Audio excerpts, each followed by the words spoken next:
Start. आज एक छोटे से सवाल से स्टार्ट करते हैं। आप सब please, everybody and anybody who can switch on their screens, camera on कर लो। एक सवाल पूछता हूँ आपसे, if you can do it, नहीं तो ऐसे ही बता दो। सो आजकल न्यूज में यूएस करेंसी रह रही है। हेलो सपना ma'am, thank you. So US currency रह रही है और डॉलर्स, रुपी एंड बॉन्ड्स। सो मेरा सवाल ये है आप सबसे, अगर बॉन्ड की यील्ड इंक्रीज होती है, if the yield of bond, जैसे यूएस के बॉन्ड्स की यील्ड इंक्रीज हो रही है ना, यूएस बॉन्ड्स की यील्ड इंक्रीज हो रही है, so what does it do, which is correct if the bond yield of government bonds increases? Number one, it makes loans less expensive for the government, less expensive for the government. Number two, it makes loans more expensive for the government. Number three, it makes no difference to the government loans. What do you suggest?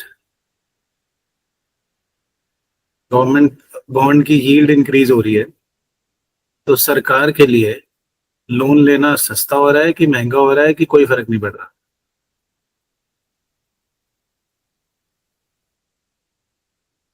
What do you guess? This is an intellectual exercise to kickstart your brain.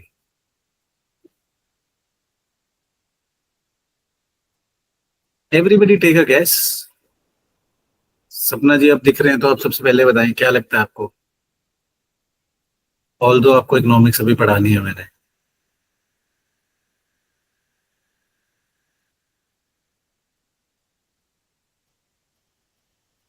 जो भी लगता है, pick a random option.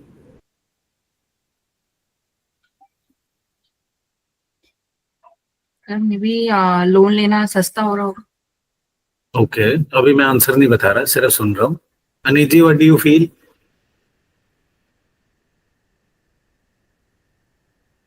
Sir महंगा होगा loan लेना। Okay, अभी मैं answer नहीं बता रहा। ब्रजेश जी? सर महंगा होगा। नंदा जी? सर सस्ता होगा। यील्ड इंक्रीज हो रही है, तो अब सबने बता दिया, तो I tell you, Aneet and Brajesh are right. Loan लेना महंगा होगा, बिकॉज सरकार ने तो बॉन्ड इशू करना, और उस पे सरकार को क्या मिलेगा? Let me explain it on the PPT itself, just a second.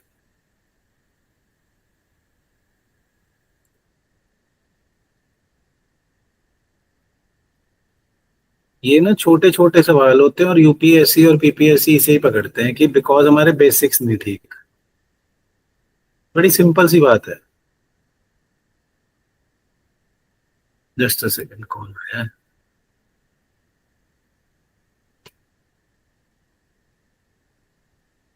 Just a second जी, please.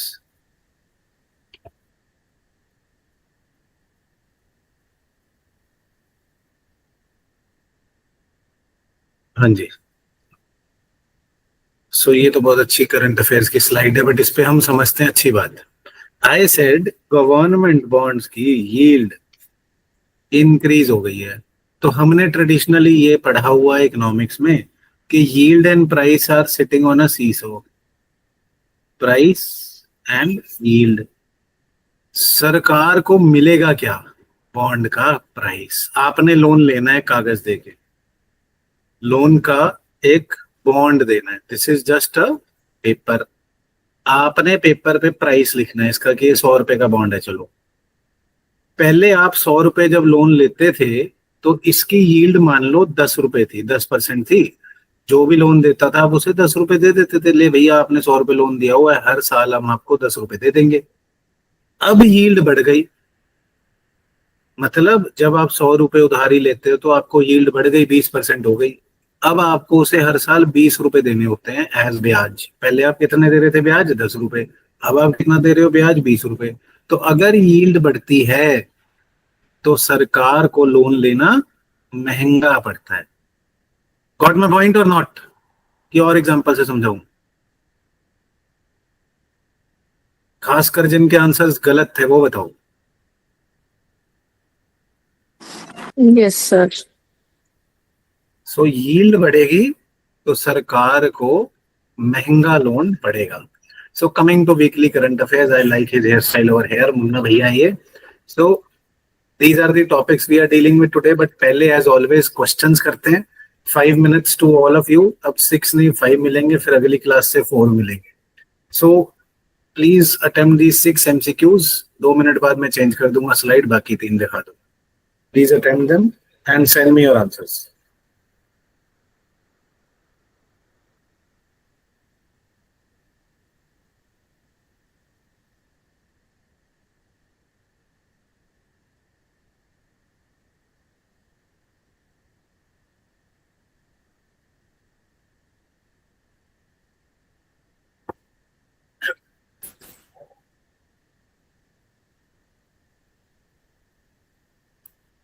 Just a second.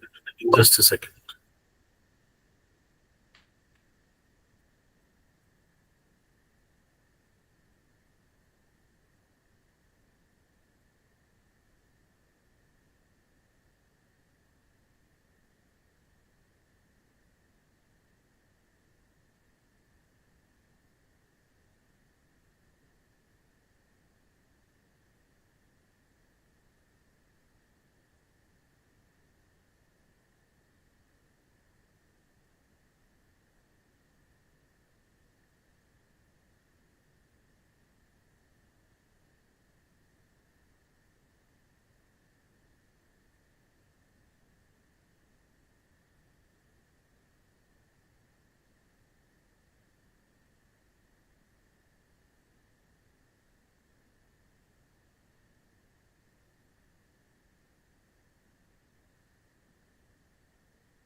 Sir 1 minute पीछे वाली स्लाइड।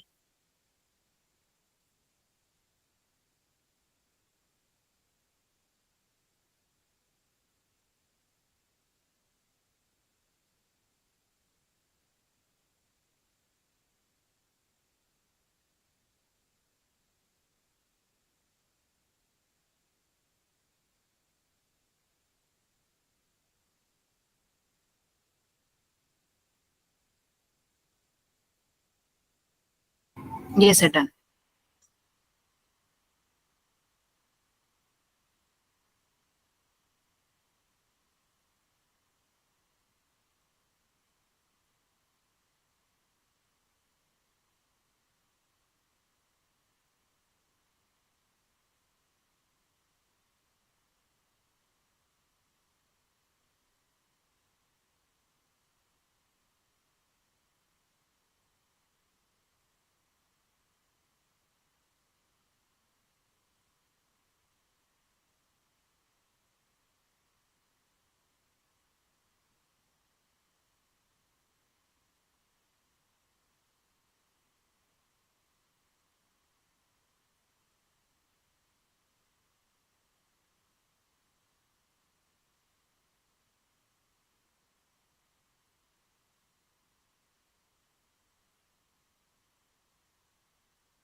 हाँ जी, डन एवरीबॉडी?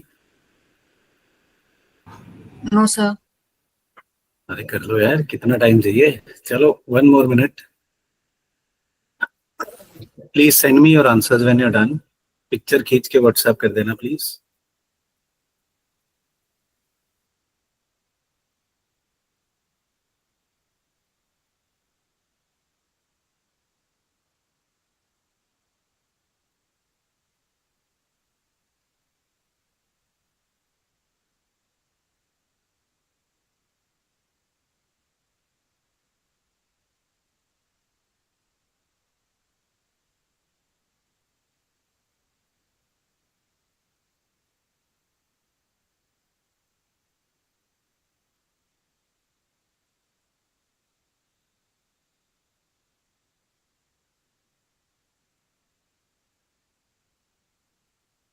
एक आंसर तो आ गया मेरे पास.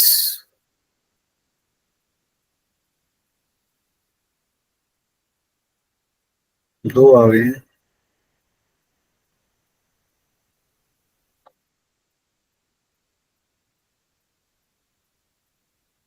वेरी.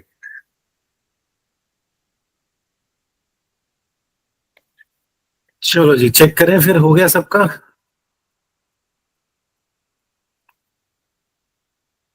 हाँ या ना बता दो प्लीज. Yes, sir. चलो, लेट्स चेक इट. फर्स्ट का answer is A America.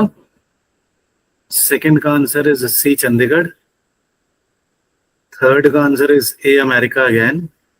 Fourth का डी दिल्ली. फिफ्थ का बी बॉम्बे. एंड सिक्स्थ का D Delhi. So America, Chandigarh, America, Delhi, Bombay, Delhi. सारे आंसर्स आ गए, ए बी सी डी. अब आपके स्कोर्स पूछने वाले. I will not let you go like that. Right, so virtual chocolate physical delivery हो जाएगी. 6 में से 6 वाला कौन है? कैमराज ऑन कर सकते हो आप लोग यार. Why are we trying to delay that? 6 में से 6 वाला कोई? उल्टे से चलते हैं. 0 वाला कोई? 1 वाला कोई? 2 वाला कोई? Sir Yes, sir. ओके. 3 वाला कोई? Yes, sir. 4? Yes sir. 3 हर्षित जी? 4? सर 3. 3. 4 वाला कोई? 5 वाला कोई? Yes, sir. Right, so 5 is the topper. Nanda ji आपकी फिर वर्चुअल चॉकलेट एक ड्यू रही. 2 हो गई अब आपकी फ्रॉम द पास्ट 2 क्लासेस. कितनी हो एक गई? बात है सर, कोई बात नहीं. चलो मैं खा लूंगा आपकी जगह. ठीक है sir.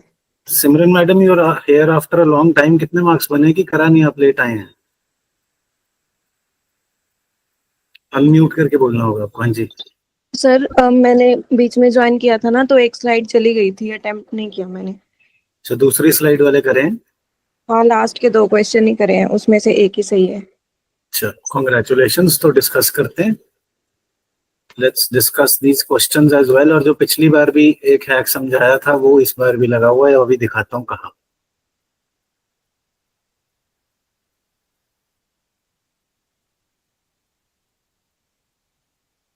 So here are the question. The Svalbard Treaty deals with which among the following? Svalbard seed वाली बात करी थी हमने लास्ट टाइम. जो वहां पे Svalbard सीड वर्ल्ड था, सारी दुनिया की सीड्स रखी हुई थी. सो आपको उससे एरिया समझ जाना था. वो कहाँ था? आर्कटिक के आसपास. So here is the answer from the previous class. Arctic resources से डील करती है ट्रीटी, और इंडिया इसका मेंबर है. ये बेसिकली कुछ कंट्रीज को हक देती है जिनका लैंड लगता है वहां पे. फॉर एग्जांपल ग्रीनलैंड की आर्कटिक एरिया के यूजेज आप करेंगे. एंड बाकी सबको रोकती है कि मिलिटराइजेशन नहीं करना, आप रिसर्च सेंटर्स खोल सकते हैं. राइट जी. Then see, this is a very very very very very very very very important question. Critical minerals की लिस्ट आई हुई है और सारे अजीब अजीब से नाम हैं. सो जो अच्छा एस्पिरेंट होता है वो सोचता है यार ये याद तो होने नहीं वाले, ये इडियम उडियम अम वाले हैं. So I think last to last year जब जूलॉजिकल सर्वे ऑफ इंडिया ने थ्रेटन्ड स्पीशीज की लिस्ट डाली थी तो उसमें से क्वेश्चन आया था। अब क्रिटिकल मिनरल लिस्ट हमेशा न्यूज में रहती है। अगर आप बहुत ही एक्सीडेंट है तो 30 के 30 याद कर लो, अगर आप नहीं है तो मेरे से चालाकी सीख लो। चालाकी क्या है, ज्यादातर जो मेटल्स हैं अननोन से नाम वाले वो अम से एंड हो रहे हैं, यूएम। और जो नोन नेम वाले हैं उसमें आपने नोन नेम याद कर लो कि कॉपर है, कोबाल्ट है, आयरन एंड स्टील नहीं है, आयरन एंड स्टील नहीं है, राइट। नोन नेम्स में टिन भी है इसमें। सो जस्ट नोन मेटल्स याद कर लो, उतने ही बहुत हैं जो सिंपल नेम्स हैं। So here the answer is copper and cobalt, that is 1 and 4. But I again repeat, this is a very, very, very important question जो इस बारी प्रीलिम्स दे रहे हैं। प्लीज क्रिटिकल मिनरल्स की लिस्ट को ध्यान रख लेना, आ जाएगा सवाल, right. Then matter, antimatter, space हमेशा न्यूज में रहता है, सवाल आता ही आता है। Matter present in universe was created during big bang, yes. Antimatter was created after big bang from black holes. अगर कुछ भी आप मान सकते हैं, अगर आप हैक लगाते हैं तो नेगेटिव स्टेटमेंट हो गया ना कि matter, antimatter was not created during big bang, हो ही नहीं सकता। दूसरी बात, ब्लैक होल आज तक जो आपने जिंदगी में पढ़े हैं वो हर चीज को डिस्ट्रक्ट करते हैं, क्रिएट तो करते ही नहीं। एंटी मैटर को कैसे क्रिएट कर देंगे? सो करेक्ट पूछा गया तो 1 only is correct. Both matter and anti matter present in the universe today were created during Big Bang. That's what we believe. Right? So answer here is 1 only A. Then consider the following about Sunbird. ये ऐसा लग रहा है bird है तभी सवाल बनाया है। ये फ्यूजन पार्ड रॉकेट है, ब्रिटिश कंपनी बना रही है, and obviously it would be faster than Parker solar probe.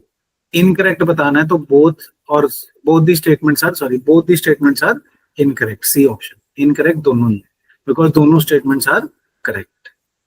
Then RT lamp, चलो नहीं पता मुझे क्या है। असे जहां भी आएगा ना जिंदगी में, असे, ये अपनी जनरल स्टडीज के लिए याद रख लो। ये बीमारी की टेस्टिंग से,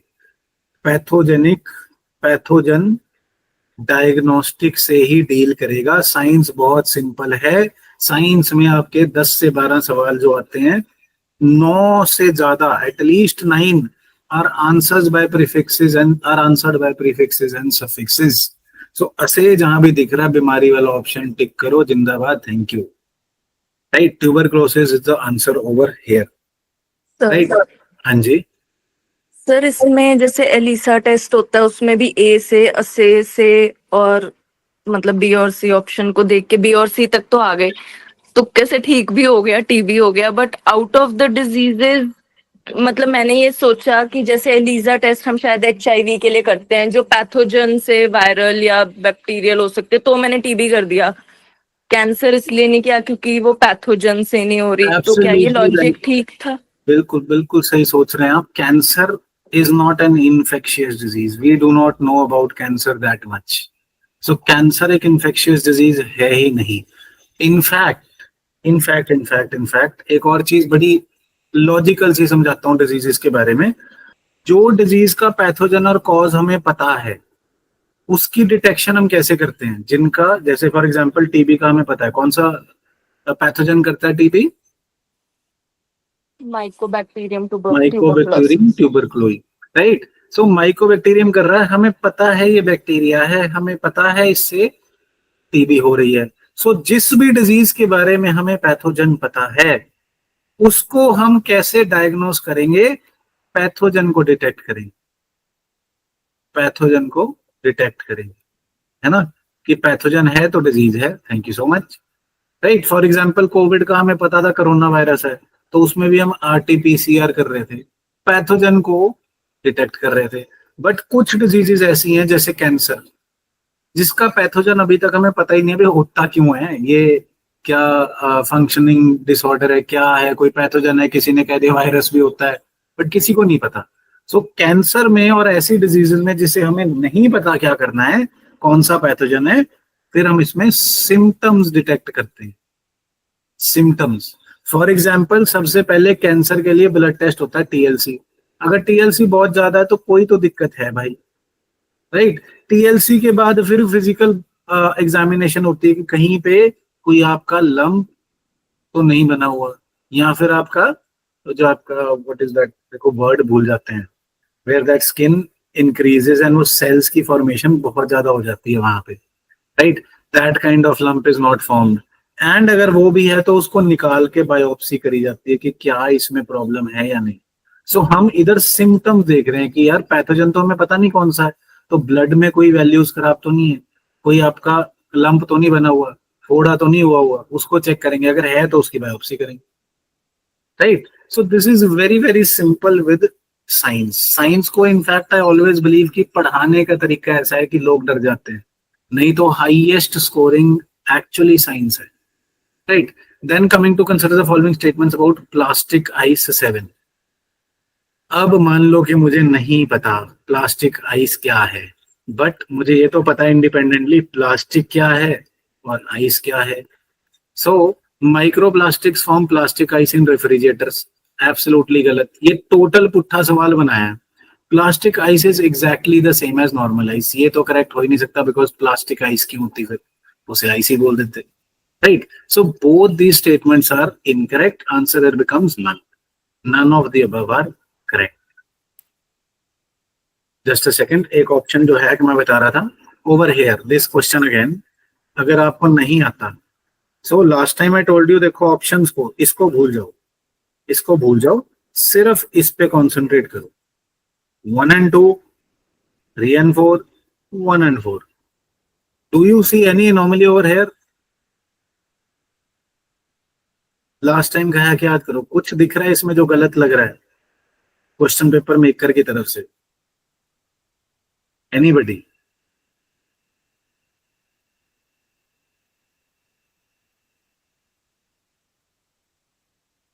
सुन पा रहे हो मुझे? सर आप ये कहना चाह रहे हो कि 3 and 4 ऊपर क्यों है? एग्जैक्टली, लास्ट टाइम भी हमने ऐसी ऐसी ऑप्शंस करी थी। अगर आप 1 वाली ऑप्शन बना रहे हो, क्वेश्चन बना के देखना, 1 and 2 बनाया, 1 and 2 लॉजिकली 1 and 3 या 1 and 4 आना चाहिए था, ये 3 and 4 आ गया, चलो मान लिया 3 and 4 आ गया, फिर 1 and 4 कहां से आया? So what is the maker trying to do? ये पहले गलत ऑप्शन बना दिया, ही वांटेड कि अभी भी गलत ऑप्शन बनाओ, तो उसने सोच के दोबारा सही लिखा थर्ड टाइम। दिस एनॉमली में हमेशा 99% नीचे वाला आंसर होता है, अगर ये एनॉमली दिख रही है। इसे आप यूपीएससी प्रीलिम्स में चेक कर सकते हैं, आपको 1000 एग्जांपल्स मिल जाए, right. Always remember this hack as well. अगर आपको ऑप्शन में कंफ्यूजन हो रही है, ये है कि ये है, तो ये वाला पिक करना है, because of this anomaly over here. इस एनॉमली वाले हैक को ध्यान रखना, बहुत काम आएगा, राइट जी। देन सुप्रीम, ये मेरे ख्याल आर्टिकल पिछली बार से रिपीट हो गया, तो इसको स्किप कर देते हैं। इफ यू रिमेंबर, गवर्नर के टाइमलाइन उन्होंने ले डाउन कर दी थी। This has been repeated from the previous slide, please reread it. Arctic biome पे आते हैं directly. Arctic biome Svalbard treaty वाला सवाल इससे बनाया था हमने। आर्कटिक बायोम में है क्या? आजकल जो हम न्यूज देख रहे हैं, इसकी न्यूज क्या आई है? आर्कटिक बायोम हमेशा से कार्बन को सिक्वेस्टर करता था, सिक्वेस्टर यानी स्टोर करता था। कहां पे भाई? इसमें आर्कटिक बायोम में परमाफ्रॉस्ट होती है, मतलब सॉइल की लेयर के नीचे परमानेंटली फ्रोजन लेयर। इस परमानेंटली फ्रोजन लेयर में क्या होता है जी? इस फ्रोजन लेयर में organic matter and humus stored होती है, मतलब कोई जानवर, पत्ता, प्लांट, कुछ भी मर गया वो यहाँ स्टोर्ड है, तो उसका जो कार्बन है इन्होंने स्टोर कर रखा है। इवन जो एटमॉस्फेरिक कार्बन नीचे आता है पानी वगैरह के साथ, वो भी इन्होंने स्टोर कर रखा है इन परमाफ्रॉस्ट। सो हजारों सालों से ये आर्कटिक बायोम कार्बन को सिक्वेस्टर या स्टोर करता था। अब क्या चेंज हुआ है? Because of global warming, what is happening? Ice melt कर रही है, परमाफ्रॉस्ट को बोलते हैं थॉ हो रही है। थॉ मतलब मेल्ट कर रही है, आप मान लो टूट रही है।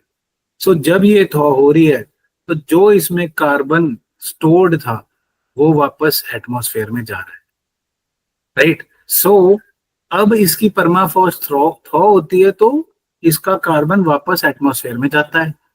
कार्बन डाइऑक्साइड जब एटमॉस्फेयर में जाती है तो टेम्परेचर और बढ़ जाता है, ग्लोबल वार्मिंग और बढ़ जाती है।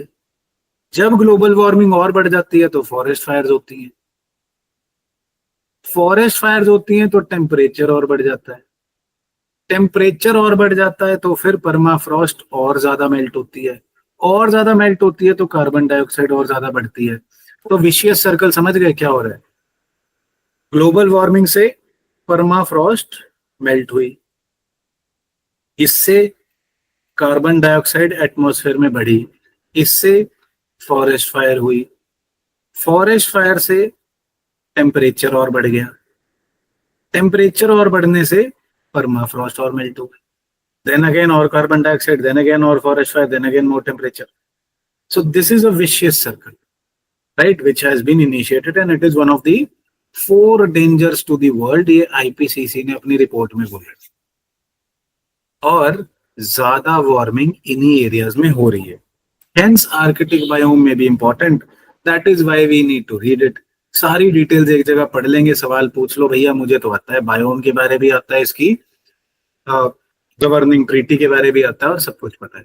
So 2024 Arctic report card by US confirms that frequent fires and fossil fuel pollution are turning the Arctic tundra into carbon source. पहले कार्बन का सिक्वेस्टर था, स्टोर था, अब सोर्स बन गया है। क्या जी आर्कटिक बायोम? ट्रीलेस प्लेन है। ट्री क्यों नहीं होते? वेरी सिंपल लॉजिक, एनसीईआरटी में भी दिया हुआ है। ऊपर थोड़ा सा जो सॉइल है उसके नीचे ही बर्फ है, उसके नीचे ही, ये अगर सॉइल है तो नीचे इसकी बर्फ है, परमाफ्रॉस्ट है, तो जो ट्री की रूट्स हैं वो पेनिट्रेट ही नहीं कर पाती, तो बड़े बड़े प्लांट्स या फिर बड़े बड़े ट्रीज यहाँ पे लग नहीं पाते, बिकॉज रूट्स को तो डीप जाना है। तो यहाँ पे कैसी वेजिटेशन होगी? छोटे छोटे mosses, lichens etcetera. By the way lichen बार बार पेपरों में आता है, किसके बीच में रिलेशनशिप होता है lichen? Algae and fungi. Fungus. Algae and fungus. Very good. Well done. So permafrost करके यहाँ पे ट्री नहीं होते, तो ट्रीलेस प्लेन है with permafrost within a meter of the soil, and summers cause only the top layer to thaw, limiting plant growth and root penetration. So rocky nutrient poor soil तो है, कभी features भी पूछ लेते हैं भाई, ध्यान रख लेना। रॉकी न्यूट्रिएंट पुअर सॉइल तो है, बट एनॉमिकली इसमें बहुत ज्यादा डीकेड मॉस या पीट है और बहुत ज्यादा ह्यूमस है। यहाँ पे एक बारी मैंने भी सवाल गलत करा था कि भैया यहाँ लाइफ तो है नहीं, ह्यूमस कैसे ज्यादा होगी। Then when I realised and reread it, so यहाँ पे जितने भी प्लांट एनिमल है वो मर के वहीं स्टोर हो जाते हैं ना, डिके नहीं होते, वहीं पे बर्फ में जम जाते हैं, डिके होते नहीं, हेंस ऑर्गेनिक मैटर बहुत ज्यादा है।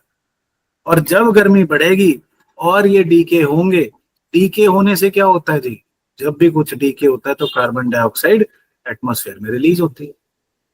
If you remember basic environment, जब भी कुछ डीके हो रहा है तो कार्बन डाइऑक्साइड ऐड हो रही है atmosphere. So hence huge amounts of humus, इसका सवाल गलत कराता है, इसको प्लीज ध्यान रखना और अपने दिमाग में रखना, राइट। देन इतने किलोमीटर है, no need to remember, right. Parts कौन से हैं? कनाडा, ग्रीनलैंड, आइसलैंड, यूरेशिया, कोई बात नहीं, no need to remember. Extremely cold temperature तो रहेगा ही। वेजिटेशन में लाइकन्स, मॉसेस होंगे, छोटे श्रब्स एंड हर्ब्स होंगे, बड़े पेड़ नहीं हो सकते। Then animal life, polar bears etcetera, याद करने की कोई जरूरत नहीं। Human habitation is very limited, mainly to coastal areas. Indigenous communities हैं, एस्किमोज हैं, I want to meet them once in my life, कि एस्किमोज असली में कैसे रहते हैं, अगर मौका मिला तो सारे चलेंगे साथ में। रिसोर्सेज भी बहुत हैं, गोल्ड है, पेट्रोलियम भी हो सकता है, बट उसको एक्सप्लॉइट करके यूज करना बहुत मुश्किल है, right. Then arctic boreal zone, carbon sink से कार्बन सोर्स बनता जा रहा है। क्यों जी? Because of global warming. It was a major carbon sink earlier, about 30% of the Arctic boreal zone has stopped sequestering carbon and is now releasing it. Permafrost thaw हो रही है, मेल्ट हो रही है, लगा लो, टूट रही है, एंड इसके करके टॉप सॉइल और परमाफ्रॉस्ट से हटने से कार्बन डाइऑक्साइड एंड मीथेन जो स्टोर्ड थी अंदर वो रिलीज हो रही है, and it is triggering a vicious feedback mechanism, right जी। Then very very very important चीज, क्रिटिकल मिनरल्स में लिस्ट हमने जारी करी है 30 मिनरल्स की इंडिया में। अगर तो 30 के 30, कोई है यहाँ पे जिसे 30 के 30 याद हो? एनीबडी? अगर तो 30 के 30 याद हैं तो बहुत अच्छी बात है। मेरे से नहीं होते थे तो हम इसमें चालाकी कर लेते थे। राइट। सो 2-3 बातें ध्यान देने वाली हैं। पहले कि क्या कैरेक्टरिस्टिक्स होते हैं क्रिटिकल मिनरल्स के, देन जो गलत ऑप्शनें बनेंगी वो हमने कैसे अवॉइड करनी है, राइट। So national critical mineral mission 2025 हमने लॉन्च करी है to boost self reliance in critical minerals. This becomes all the more important because of the ongoing US China trade war which has been exacerbated by coming of Trump, increase हो गई है।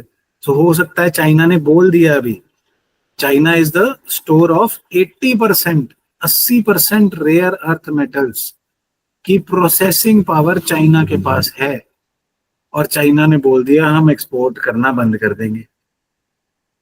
करो फिर आप कैसे चलाओगे? Hence the National Critical Mineral Mission, hence the importance of this topic. So critical minerals essential, ध्यान रखना इसके कैरेक्टरिस्टिक्स। मॉडर्न टेक्नोलॉजी के लिए एसेंशियल है नंबर 1, सिक्योरिटी के लिए एसेंशियल है नंबर 2, बट इसमें सप्लाई चेन रिस्क है, सप्लाई चेन रिस्क है नंबर 3। हमेशा नहीं है कि लिमिटेड अवेलेबिलिटी होगी, या तो लिमिटेड अवेलेबिलिटी है नंबर 4, या फिर ज्योग्राफिकल कॉन्सेंट्रेशन है कि एक ही जगह पे सारा रिसोर्स अगर वहीं से खत्म हो गया, खराब हो गया, कुछ हो गया प्रॉब्लम, तो ये मिलेगा नहीं। सो क्रिटिकल मिनरल्स के कैरेक्टरिस्टिक्स ध्यान रखने हैं। मॉडर्न टेक्नोलॉजी के लिए जरूरी, नेशनल सिक्योरिटी के लिए एसेंशियल, सप्लाई चेन रिस्क है जैसे कि लिमिटेड अवेलेबिलिटी और geographical concentration, right. Remember that please. So criticality changes over time, obviously it can change over time, तो नई लिस्ट जारी कर देंगे हम। देन कहाँ पे यूज हो रहे हैं क्रिटिकल मिनरल्स जी, इसको अगर ध्यान रख सको तो बहुत अच्छी बात है।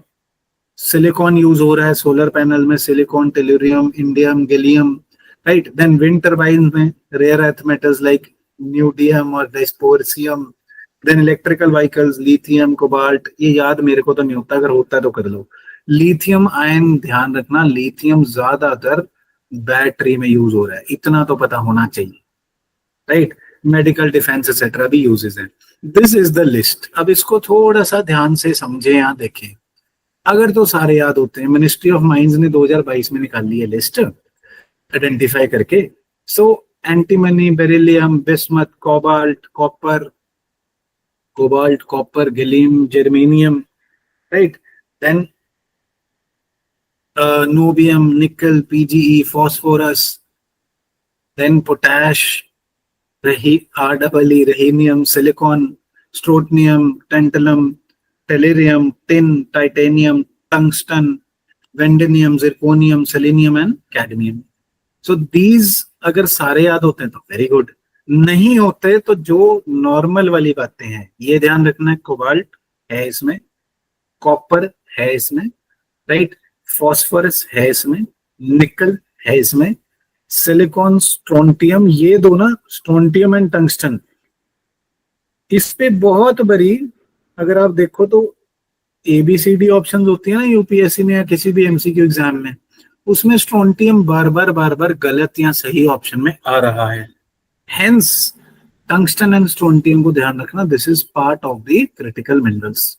सो स्ट्रोंटियम, टिन एंड कैडमियम, ये जो अंडरलाइंड मेटल्स हैं, चाहे आप अंडरलाइन मिनरल्स हैं, चाहे आप स्क्रीनशॉट ले लो, इनको जरूर ध्यान रखना, भूले नहीं, right. Always remember that, right जी। Any problems to that?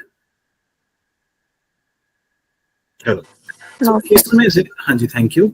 सो इसमें से 24 minerals out of the 30, 24 minerals are added to part D of schedule 1 of MMDR act. इससे क्या होगा जी, अब सेंट्रल गवर्नमेंट ही एक्सक्लूसिव ऑक्शनिंग पावर्स रखेगी इन 24 मिनरल्स को, राइट। तो इससे आजकल एक डिफिकल्ट सा सवाल बन जाता है कि minerals added to part D of schedule 1, schedule 1 में जो मिनरल्स हैं उसकी ऑक्शनिंग पावर्स सेंट्रल गवर्नमेंट के पास होती हैं under the mines and mineral development regulation act 1957। ये प्लीज ध्यान रखना, शेड्यूल 1 में जो मिनरल्स हैं उनकी auctioning power, exclusive power central government के पास होती है, अदरवाइज दोनों सेंट्रल एंड स्टेट कर सकते हैं auction. Remember this as well. Key institution में कौन से हैं जी? जियोलॉजिकल सर्वे ऑफ इंडिया है, राइट, इसने क्लासिफिकेशन में हेल्प करी है। डिपार्टमेंट ऑफ एटॉमिक एनर्जी है, इन्होंने भी क्लासिफिकेशन में हेल्प करी है। Then Indian rare earth extraction limited है, इन्होंने भी एक्सट्रैक्शन में हेल्प करी है। देन काबिल, एक वर्ड बार बार न्यूज में रहता है, सो दिस इज खनिज विदेश इंडिया लिमिटेड। ये बाहर के देशों में जाके इंडिया को मिनरल्स की एक्सप्लोरेशन में हेल्प करता है। इंडिया का डिपार्टमेंट है, इंडियन गवर्नमेंट बाहर के देशों में जब मिनरल्स को एक्सप्लोर करती है तो ये काबिल हेल्प करता है, रिमेंबर दैट, राइट जी।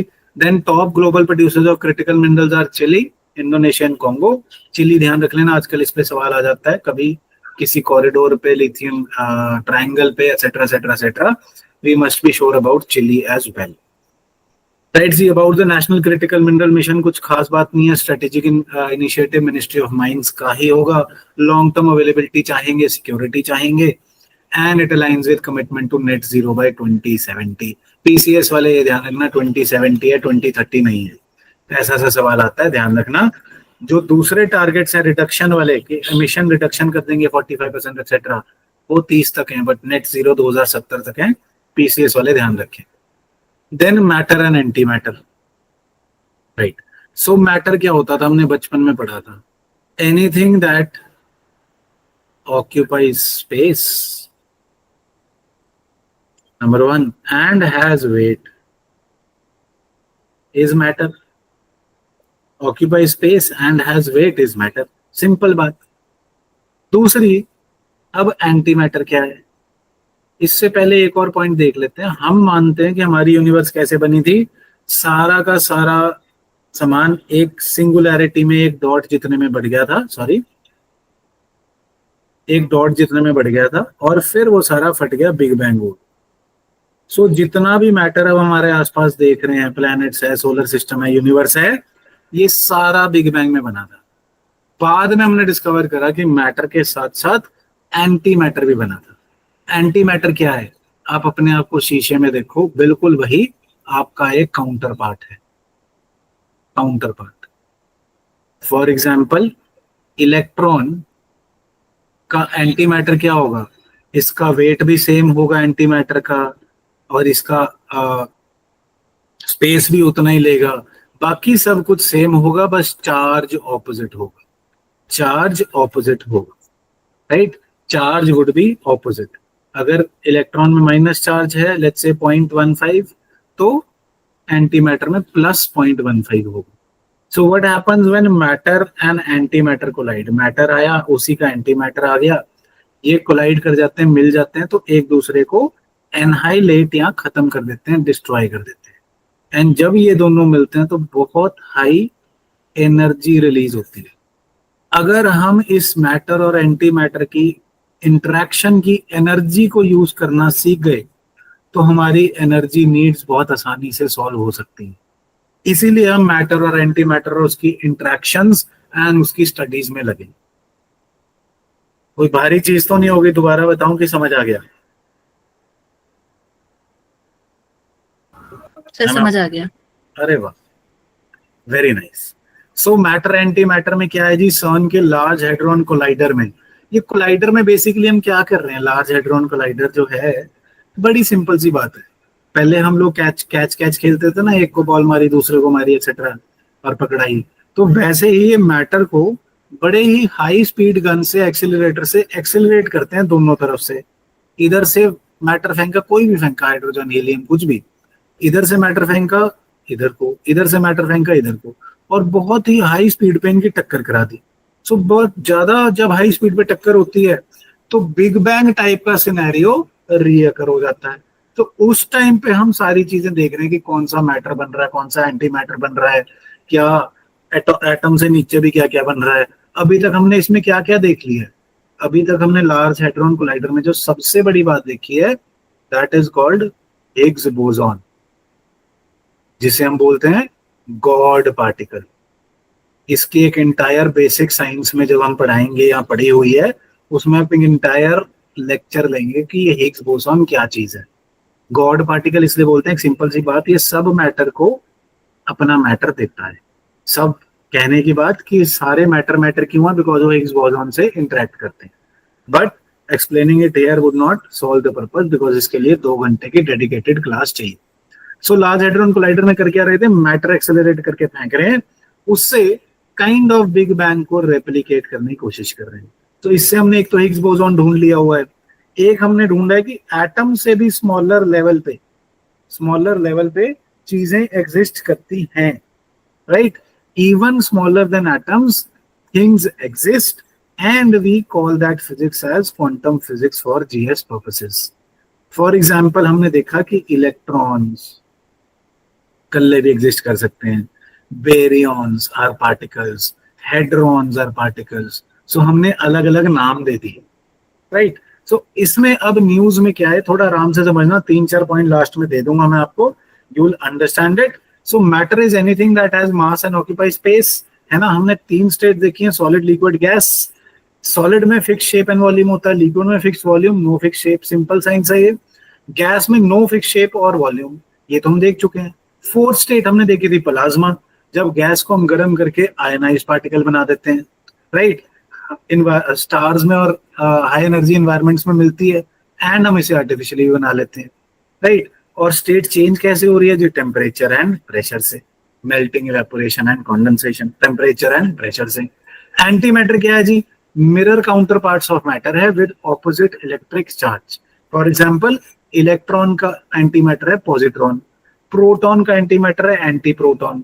सो क्या हुआ जी? मिरर काउंटर पार्ट है with opposite charge, right? So both matter and antimatter were created during big bang in equal amount. जो जो मैटर था उसका एंटी मैटर भी था, और जब भी ये कहीं भूले भटके मिल जाते हैं, when they collide they annihilate each other, और गामा रेज और बहुत ज्यादा एनर्जी प्रोड्यूस होती है उस टाइम, राइट जी?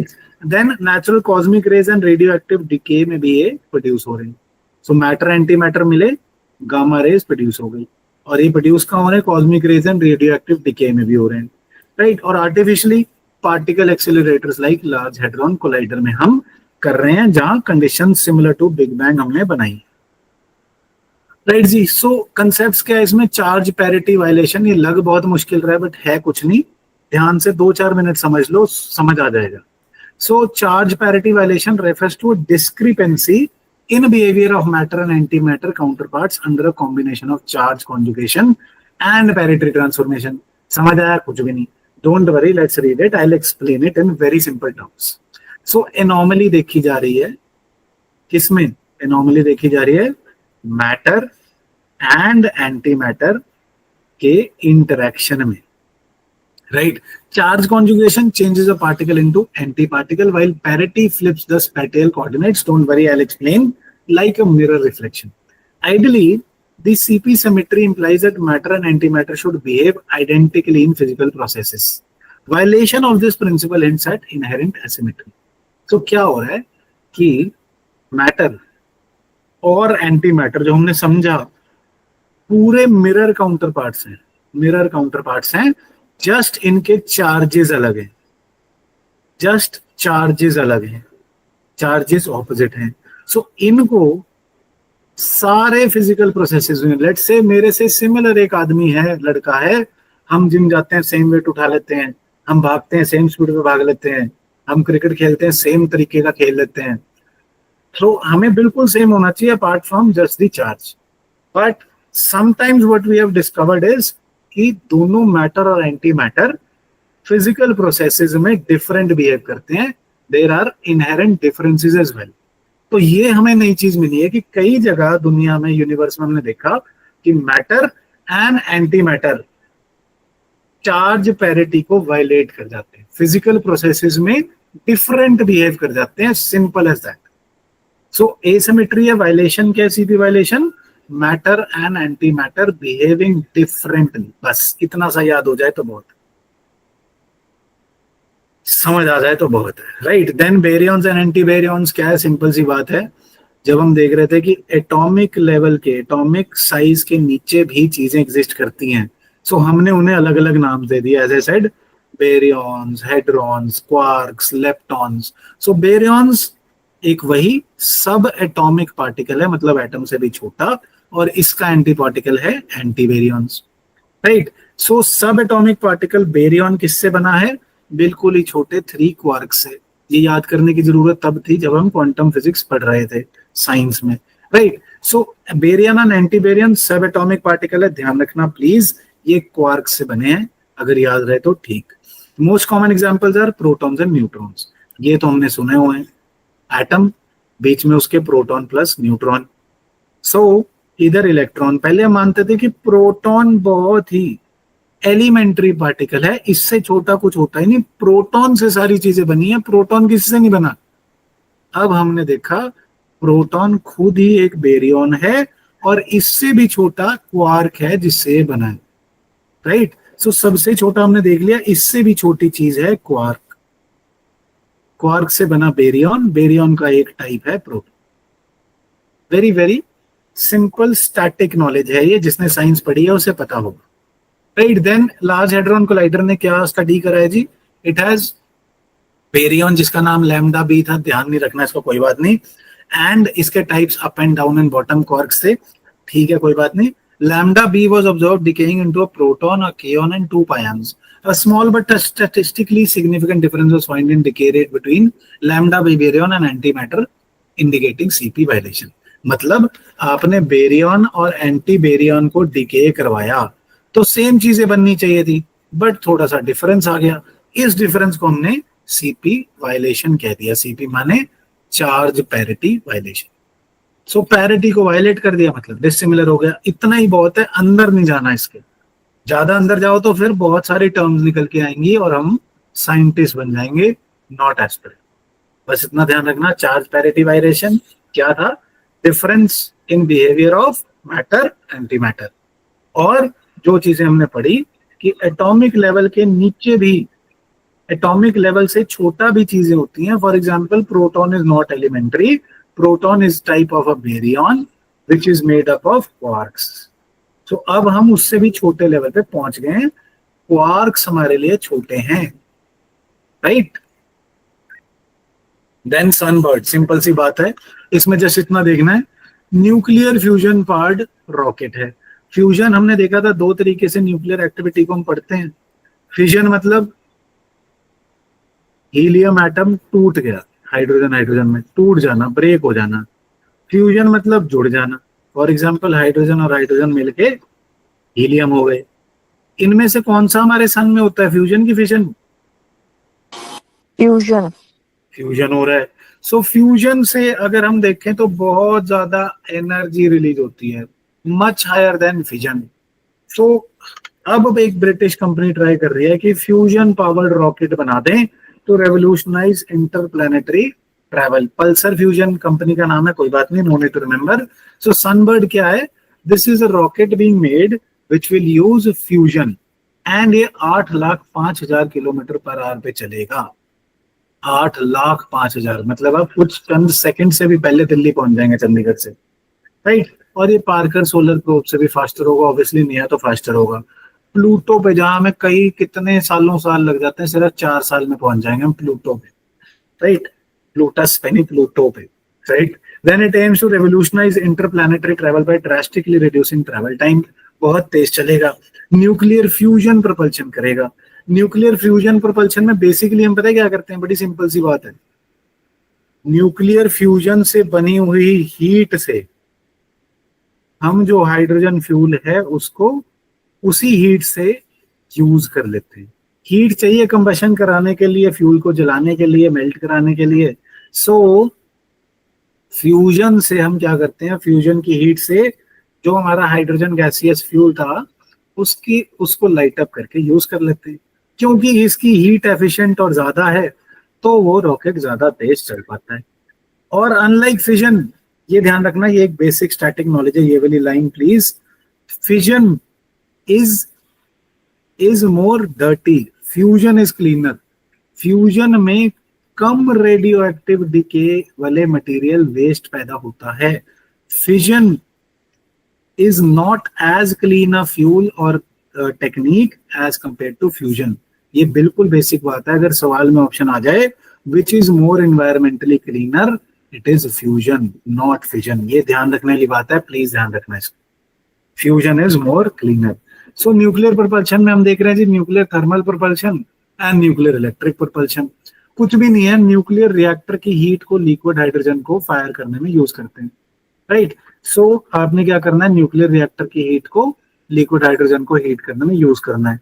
हाइड्रोजन प्लाज्मा में बन जाती है और नोजल से निकलती है तो थ्रस्ट बन जाता है। बेसिकली रॉकेट देखे ना आपने, पीछे से वो हीट सी आग से निकल रही होती है बेसिकली, लिक्विड हाइड्रोजन बर्न होकर निकल रही होती है। कैसे बर्न हो रही है? न्यूक्लियर थर्मल प्रोपल्शन में न्यूक्लियर रिएक्टर की हीट यूज कर रही है, simple, right. Higher exhaust velocity है, डबल ट्रिपल पेलोड कैपेसिटी है, ऑब्वियसली नया है तो अच्छा है। देन इसी तरीके से हम न्यूक्लियर इलेक्ट्रिक प्रोपल्शन कर सकते हैं। इसमें क्या कर रहे हैं? हीट को हमने पहले इलेक्ट्रिक एनर्जी में बना लिया जो न्यूक्लियर रिएक्टर में कर रहे थे, एंड देन उस इलेक्ट्रिसिटी को यूज करा फॉर प्रोपल्शन। बेसिकली आपने फ्यूल ही जलाना है, चाहे आप हाइड्रोजन को हीट से गर्म कर लो, चाहे इलेक्ट्रिक एनर्जी से थ्रस्ट बना लो। थ्रस्ट बनाना है तभी थ्रस्ट जाएगा, और कौन सा लॉ लगेगा न्यूटन का? ये थ्रस्ट नीचे जाएगा और रॉकेट ऊपर जाएगा। थर्ड लॉ, थर्ड लॉ क्या है? Action and reaction equal and opposite, every action has an equal and opposite reaction. Reaction. Very good, very nice. Then greenwashing एक बारी यूपीएससी ने पूछा था, ब्लू वॉशिंग ना पूछ लें। ब्लू वॉशिंग इस सरकार ने ही शायद कर दी। CPCB central pollution control board ने न्यू कैटेगरीज ऑफ इंडस्ट्रीज बनाई है, ब्लू कैटेगरी। इन्हें दिखाया गया है कि ये शायद असेंशियल इन्वायरमेंटल सर्विसेज हैं। ब्लू कैटेगरी है असेंशियल इन्वायरमेंटल सर्विसेज, और ब्लू वॉशिंग रेफर किसको कर रहा है? Practice of portraying polluting industries as environmentally friendly. Greenwashing था कि आप फंड्स को दिखा रहे हो एनवायरमेंटली फ्रेंडली है, बट वो नहीं थे। ब्लू वॉशिंग है पोल्यूटिंग इंडस्ट्रीज को आप एनवायरमेंटली फ्रेंडली कैटेगराइज कर रहे हो, राइट। सो सीपीसीबी ने रीक्लासिफाई करा है कौन सी इंडस्ट्रीज को, बेसिकली ध्यान रखना, ब्लू कैटेगरी ऑफ इंडस्ट्रीज कौन सी बनाई गई हैं? सीपीसीबी ने बोला ब्लू कैटेगरी ऑफ इंडस्ट्रीज वो हैं जो वेस्ट टू एनर्जी बनाती हैं। वेस्ट टू एनर्जी बनाती हैं कैसे? इंसिनरेशन से।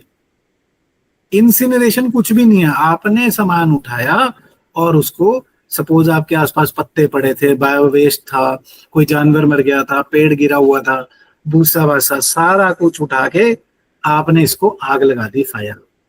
अब फायर लगेगी तो क्या होगा? स्मोक। स्मोक होएगी तो क्या होगा? पोल्यूशन। सो बट बेसिकली क्या हो रहा था? ये वेस्ट थी, फायर से हुई हीट, आपने इस हीट पे खाना बना लिया।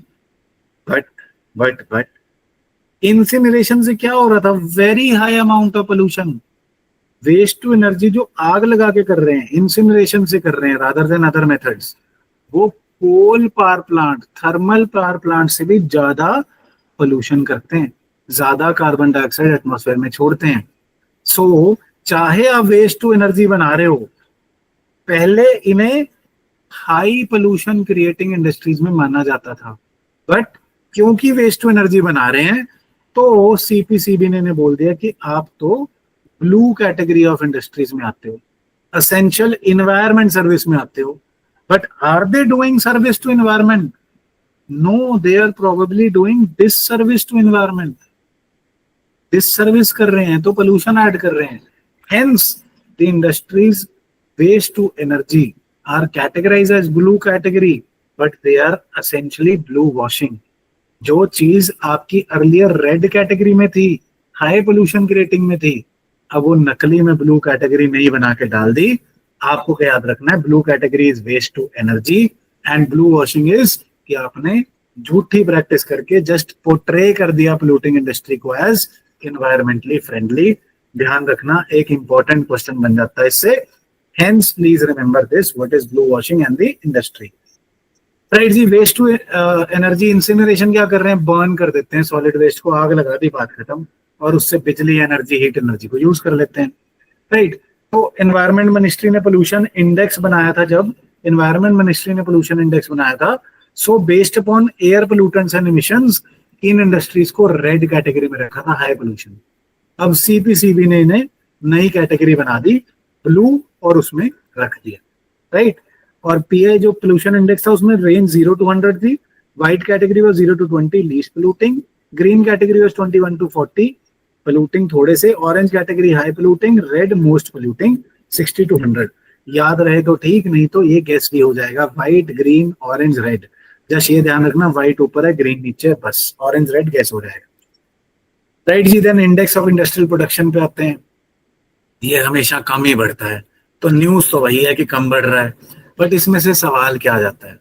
एक तो स्टैटिस्टिकल टूल है जो बता रहा है कि भैया हाँ, short short term changes in volume of production, please ध्यान रखना, IIP is telling you short term changes in volume of production in Indian industries. फिर दूसरा सवाल आता है भाई कौन पब्लिश कर रहा है, सेंट्रल स्टैटिस्टिक्स ऑफिस। सुन पा रहे हो मुझे? Please confirm that as well. Yes, sir. Thank you. So short term changes बता रहा है, CSO पब्लिश कर रहा है। CSO किसके अंदर है? MoSPI, ministry of statistics and programme implementation. तीसरा सवाल, पहला ये था शॉर्ट टर्म चेंज, दूसरा कौन पब्लिश कर रहा है, तीसरा बेस ईयर क्या है? बेस ईयर इज 2011 एंड 12, ध्यान रखना, base year is 2011 and 12, right. Revise हुआ है base year obviously. Then sectoral composition में हाईएस्ट ध्यान रख लो, मैन्युफैक्चरिंग है। चौथा सवाल ये, हाईएस्ट कॉम्पोजिशन किसकी है? Sector wise is manufacturing, please ध्यान रखना। पांचवा सवाल और जरूरी सवाल, कोर इंडस्ट्रीज कौन सी हैं? Core industries are these given in order of decreasing weightage. Refinery products 8 core industries हैं, refinery products, electricity, steel, coal, crude oil, natural gas, cement, fertilisers. 4-5 ही सवाल आते हैं इसमें से। पहला था शॉर्ट टर्म चेंज बता रहे हैं इन इंडस्ट्रियल प्रोडक्शन, दूसरा था कौन पब्लिश कर रहा है, CSO अंडर द मॉस्पी मिनिस्ट्री, तीसरा बेस ईयर क्या है, 2011-12, चौथा दैट वाज फोर्थ वन क्या था इसमें, राइट। सबसे हाईएस्ट वेटेज किसकी है? मैन्युफैक्चरिंग। कोर इंडस्ट्रीज 8 कौन सी हैं एंड इसमें हाईएस्ट कौन सा है जी वेट वाइज? Refining products.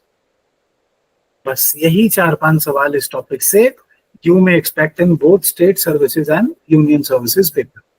सो इसको आपको पक्के से ध्यान में, दिमाग में, दिल में, पेट में, जहां भी आप देखते हैं, गोटे पे, जहां मर्जी याद कर लेना, राइट जी। सो देन IMAC क्वेश्चन आ सकता है, क्योंकि प्रधानमंत्री जी एक बड़ी सुंदर प्रधानमंत्री से मिलके आए हैं, इटली वाली जॉर्जिया मेलोनी से, और उनसे डीपर टाइज बना के आए हैं। सो हेंस IMAC फिर न्यूज में आया है। अपने को जस्ट थोड़ी बहुत बातें पता होना चाहिए, डीप टाइज बना लेते हैं, हर जगह जाके बना लेते हैं, हर कंट्री से बनाते हैं, कोई बात नहीं। IMAC क्या है जी? इंडिया को मिडल ईस्ट और यूरोप से जोड़ेगा, मल्टी मोडल कनेक्टिविटी है। कंट्रीज किन्होंने लॉन्च किया था? इंडिया, यूरोपियन यूनियन सारा, France, Germany, Italy, Saudi, UAE and US भी है, ये भूलेगा। ज्वाइन करा था, फॉर्मली लॉन्च करा G20 समिट न्यू दिल्ली में। सो ध्यान रखना IMAC की कंट्रीज, और इनिशियली अनाउंस किया गया था G7 समिट UK में 2021 में, राइट। किसका पार्ट है? Basically partnership for global infrastructure and investment, PGII। ये PGII क्या है? बेसिकली जो चाइना ने BRI बोला था ना, अपना बेल्ट एंड रोड इनिशिएटिव, उसको काउंटर करने के लिए वेस्टर्न वर्ल्ड ने PGII बनाया है।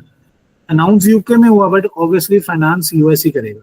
सो PGII का पार्ट है IMAC, one of the part of IMAC।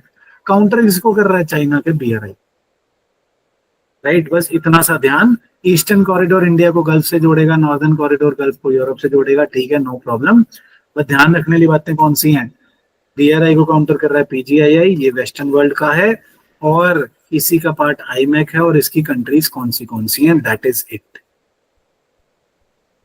Right जी। बाकी हाँ, बायलैटरल एक्सपेंशन हो रही है, AI में, डिफेंस में, साइंटिफिक रिसर्च में, पीपल टू पीपल एक्सचेंज, ये हर जगह चलता रहता है। देन RT लैम्प असे, ये ट्यूबरकुलोसिस का नया डायग्नोस्टिक टेक्निक है। असे है तो डायग्नोस्टिक ही मान के चलना GS के लिए। आई टेल यू, ये डॉक्टर को जाके नहीं बोलना असे डायग्नोस्टिक ही होता, उसके बाद 4 चीजें। GS के लिए मानना, जो चीजें बता रहा हूं ये GS के लिए रेलेवेंट है, राइट। सो डायग्नोस्टिक टेक्निक है। ट्यूबरकुलोसिस के बारे में हमें क्या पता है? ट्यूबरकुलोसिस के बारे में हमें पता है कि ये बीमारी माइकोबैक्टीरियम ट्यूबरकुलाई से होती है, बैक्टीरिया है ऑब्वियसली, और ये बीमारी किसी भी पार्ट ऑफ बॉडी को, एनी बॉडी पार्ट को इफेक्ट कर सकती है। सबसे डेंजरस होती है जी ब्रेन TB, जो ब्रेन में हो सकती है, राइट। एंड TB की हमने जो निशान लगा हुआ है पुराने हमारे जमाने के लोगों पे, इंजेक्शन का निशान, वो कौन सा इंजेक्शन था? BCG। BCG, बीसीजी किसकी वैक्सीन है? टीबी की। ये बेसिकली ब्रेन टीबी के खिलाफ तो इफेक्टिव है, बट इंडिया में सबसे ज्यादा, दुनिया में सबसे ज्यादा कौन सी फैली है? लंग टीबी, जिसे हम लंग टीबी को बोलते हैं पल्मोनरी टीबी। सो पल्मोनरी टीबी के खिलाफ ये बीसीजी इतनी इफेक्टिव नहीं है। ये फैलती कैसे पल्मोनरी टीबी? जिसको टीबी और खांसता खूंसता है उसके ड्रॉपलेट से दूसरे को भी हो जाती है, राइट। और टीबी में बहुत बड़ा मुद्दा हमने ये भी देखा हुआ है कि टीबी की जो मेडिसिन हम लोग रेगुलरली नहीं लेते, उससे क्या हो जाता है जी? ड्रग रेजिस्टेंट टीबी बन जाती है। फिर एक ड्रग से अगर ड्रग रेजिस्टेंट, 2 से होगी मल्टी ड्रग रेजिस्टेंट, देन 3-4 से होगी तो एक्सट्रीमली ड्रग रेजिस्टेंट। और एक और बहुत ही इंपॉर्टेंट बात कि 70% से ज्यादा केसेस टीबी के डिटेक्ट ही नहीं होते। बंदे को टीबी या वेट लॉस हो ही जा रहा है। आई टोल्ड यू कि अगर आप किसी से चने भटूरे खा रहे हैं और उसके नाखून पैरट जैसे हैं, पैरट शेप्ड है और वो पतला है, तो उससे चने भटूरे नहीं खाने, मतलब कुछ भी नहीं खाना, right. He might have TB. So TB की डिटेक्शन बहुत एक बड़ा इशू है, राइट। सो स्पूटम एनालिसिस करते थे, थूक से करते थे, उसमें बच्चा थूक निकालता ही नहीं, बलगम निकालता ही नहीं, right. Then gene expert test आया, उसमें महंगाई प्रॉब्लम थी। सो अब इन्होंने निकाला है RT LAMP test, real time LAMP से फॉर डिटेक्शन ऑफ ट्यूबरक्लोसिस। ज्यादा साइंस में नहीं जाना, इतना पता हो कि ट्यूबरक्लोसिस का बहुत है। क्या कर रहे हैं जी? मॉलिक्यूलर डायग्नोस्टिक टूल है, similar to the earlier gene expert है। ऑब्वियसली ये एफिशिएंट तो होगा ही, एंड बहुत कम अगर 10 पर कॉपीज पर माइक्रोलीटर प्रेजेंट हो टीबी के कीटाणु, बहुत कम भी टीबी की इन्फेक्शन हुई हो तब भी पकड़ लेगा। जीन एक्सपर्ट से ज्यादा एफिशिएंट है, राइट। अनलाइक आरटीपीसीआर जो हम कोविड वगैरह में कर रहे थे, this requires which require 3 different temperatures. RT lamp एक ही सिंगल टेम्परेचर पे हो जाता है, ज्यादा एफिशिएंट है। ये ज्यादा ध्यान नहीं रखनी। 6 प्राइमर्स यूज हो रहे हैं पेन टाइप ऑफ आइडेंटिफाई करने को, आरटीपीसीआर में 2 हो रहे थे, तो बेटर आइडेंटिफिकेशन है, ज्यादा एफिशिएंट है, बेटर आइडेंटिफिकेशन है, और ये फॉल्स नेगेटिव्स को रिड्यूस कर देगा। कई बार बंदे को टीबी होती है, बट फिर भी टीबी में बहुत बड़ा प्रॉब्लम है फॉल्स नेगेटिव आ जाना, पता नहीं लगता। आसपास किसी भी आदमी का वेट बिना बात के कम हो ही जा रहा है, खाना भी खा रहा है, सब कुछ कर रहा है, फिर भी वेट कम हो ही जा रहा है। वो ऐड आती थी, खाते हैं पर इनको लगता ही नहीं है। तो एक बार अच्छे से टीबी टेस्ट आरटी लैम्प से या जीन एक्सपर्ट से भी करा लेना, राइट जी। That is the thing. और टीबी इंडिया में around 79% of presumptive cases are still being diagnosed using sputum smears microscopy के भी थूक निकाला, राइट। 21% भी मॉलिक्यूलर टेस्ट हो रहे हैं, मॉलिक्यूल्स में टेस्ट किया जा रहा है, बट इसमें भी फॉल्स नेगेटिव्स बहुत आ रहे हैं। Hence RT lamp is very very important. एक काम करना, खासकर स्टेट सर्विस वाले, टीबी से रिलेटेड जितने भी प्रोग्राम्स हैं, आरएनटीसी, टीसीपी या फिर निक्षय प्रोग्राम, इनकी लिस्ट अगर आपके पास है तो उसे रिवाइज कर लेना, नहीं है तो बना दें। सिंपल सी लिस्ट बनेगी, इजी सा काम हो जाएगा, राइट जी। देन चीता रिलोकेशन, बहुत सालों से न्यूज में आई जा रहा है कि चीता इधर से उधर करो, बेचारों को घुमाई जा रहे हैं, जहां जाते हैं चीता मर जाता है। सो लेटेस्ट क्या बात है, चीता प्रोजेक्ट की स्टीयरिंग कमेटी ने बोला है कूनो नेशनल पार्क से लेकर कुछ चीतों को Gandhi Sagar wildlife sanctuary में मध्य प्रदेश में रिलोकेट करा जाएगा। So cheetah project steering committee was set up in May 2023 by national tiger conservation authority. ध्यान रखना, चीता कमेटी को टाइगर अथॉरिटी ने बनाया है, ये ऑप्शन में कंफ्यूज नहीं होना। चीता कमेटी को टाइगर अथॉरिटी ने बनाया, ध्यान रखना, राइट। देन चीता प्रोजेक्ट चीता बिगैन इन 2022। कहां से लाए थे? 8 चीते लेके आए थे हम नमीबिया से, 12 चीते लेके आए थे अफ्रीका, साउथ अफ्रीका से। सारे ये 20 के 20 कौन से हैं? अफ्रीकन चीता हैं। एशियन चीता सिर्फ ईरान में रह गया, इंडिया से एक्सटिंक्ट हो चुका है। ये 20 के 20 अफ्रीकन चीता हैं, एशियन चीता नहीं है, राइट। सो कहाँ लेके आए थे इनको? Kuno national park. प्रॉब्लम्स बहुत हुई, 8 एडल्ट चीते मर गए, 5 कब्स भी मर गए। So there was a huge problem. अब हम कह रहे हैं Gandhi Sagar wildlife sanctuary में भी लेके जाओ, और यहाँ पे फिर हम इन्हें बढ़ा के 60 से 70 चीते कर लेंगे, राइट जी। मध्य प्रदेश और राजस्थान में ये स्ट्रेच करती है। एज ऑफ नाउ 26 चीते हैं, कोई बात नहीं, याद करने की जरूरत नहीं। आजकल एक और सवाल आ जाता है स्पीशीज के बिहेवियर पे, 3-4 पॉइंट्स देख लो इसमें। चीता ईयर अराउंड ब्रीड करता है जी। Peak breeding season is rainy season, माहौल बन जाता है तो ब्रीड कर लेते हैं रेनी सीजन में, है ना। फीमेल्स रीच करते हैं sexual maturity between 20 and 24 months, males थोड़ा लेटर 24 and 30 है, तो मंथ में भी सेम है। जेस्टेशन पीरियड इन्होंने हाथी का पूछा था, चीते का ही पूछ लेते हैं। अप्रोक्सीमेटली 90 से 95 दिन में बच्चा हो जाता है, 9 महीने नहीं, 90 से 95 दिन, 3 महीने लगभग, 1/3। एक और सवाल जो पिछली बार आया था, चीतास do not roar like other big cats. चीता रोर नहीं करता, चीता नहीं दहाड़ता, चीता पीता है, दहाड़ता नहीं है। ध्यान रखना, ये चीजें आजकल सवालों में आ रही हैं यार, क्या करें।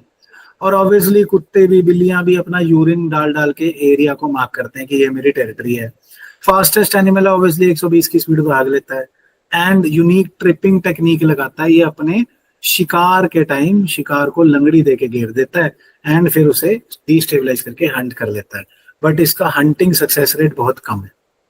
बहुत ही बच्चों वाली बात है, बट आजकल सवालों में आ रहा है तो देखना चाहिए।